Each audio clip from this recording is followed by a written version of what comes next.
వాస్తవంగా భారతీయ జనతా పార్టీకి సంబంధించినటువంటి విష్ణుకుమార్ రాజు, కామినేని, ఆదినారాయణ రెడ్డి వీళ్ళందరూ కూడా పేరుకి భారతీయ జనతా పార్టీలో ఉంటారు కానీ ఆత్మ తెలుగుదేశంతోనే ఉంటుంది. భారతీయ జనతా పార్టీ ఇండివిజువల్ ఎదుగుదలలో వీళ్ళ పాత్ర తక్కువ. కానీ భారతీయ జనతా పార్టీ తెలుగుదేశంతో పొత్తు పెట్టుకున్నప్పుడల్లా లబ్ధి పొందినటువంటి వాళ్ళలో వీళ్ళు ఎక్కువగా ఉంటారు.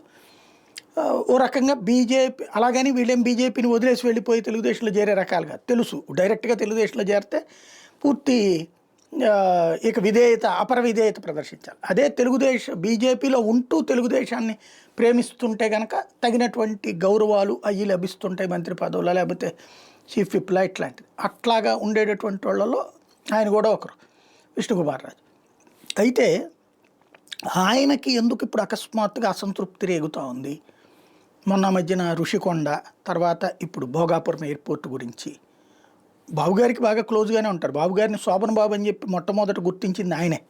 బాబుగారు అంటే ఆడవాళ్ళు ఎగబడతారు, శోభన్ బాబు లాంటి అందగాడు అని చెప్పి అసెంబ్లీ వేదికగా అభివర్ణించినటువంటి అద్భుతమైనటువంటి వ్యక్తి ఆయనే. అలాంటిది బాబుగారు పాపం ఆయన అసంతృప్తిని పట్టించుకున్నట్లేరు.